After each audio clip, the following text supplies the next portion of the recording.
Moderate గానే వచ్చింది sir, easy to score, ట్విస్టీగా కూడా ఏం లేదు. పేపర్ చాలా ఈజీగా వచ్చింది. 3 hours టైం సఫిషియెంట్ సరిపోయిందా? ఇంకా 30 minutes మిగిలింది సార్, చాలా ఈజీగా వచ్చింది. ఎంసీక్యూస్ పేపర్ ఎలా ఇచ్చారు? ఎంసీక్యూస్ కూడా ఈజీగానే ఇచ్చారు సార్, ఒక 2-3 మోడరేట్ ఇచ్చారు. ఓకే, డిస్క్రిప్టివ్ పేపర్ ఎలా ఇచ్చారు? డిస్క్రిప్టివ్ పేపర్ అయితే అసలు మనం ఏదైతే ఎక్స్పెక్టెడ్ క్వశ్చన్స్ అనుకున్నామో అన్ని అవే ఇచ్చారు సార్, చాలా ఈజీగా. మినిమం 80 marks అందరూ అటెంప్ట్ చేయొచ్చు సార్. ఎలా వచ్చింది పేపర్ ఇవాళ? Okay, moderate. Okay, 3 hours time sufficient సరిపోయిందా? చాలా సరిపోయింది. I was able to come. Okay, descriptive paper ఎలా ఇచ్చారు? Easy sir. Okay, MCQs paper ఎలా ఇచ్చారు? Fine, sir. ట్రిక్కీ క్వశ్చన్స్ ఏమైనా అడిగారా? లేదు మోడరేట్. పేపర్ ఎలా ఇచ్చారు ఇవాళ? ఈజీగానే ఉండేది సార్. మీరు ఎలా రాశారు? బాగానే రాసాం sir. Okay, 3 hours time sufficient సరిపోయిందా? డిస్క్రిప్టివ్ పేపర్ ఎలా ఇచ్చారమ్మా? ఈజీగానే వచ్చింది సార్. మోడరేట్ గా ఇచ్చాడా, ట్రిక్కీగా ఇచ్చాడా?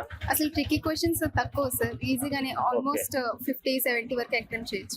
ఎంసీక్యూస్ ఎలా ఇచ్చారమ్మా? ఒక 5 to 10 marks ట్రిక్కీ చేశారు. అన్ని క్వశ్చన్స్ ఆన్సర్ చేసే విధంగా ఉన్నాయమ్మా? ఎస్ సార్, ఈజీగానే ఉన్నాయి సార్.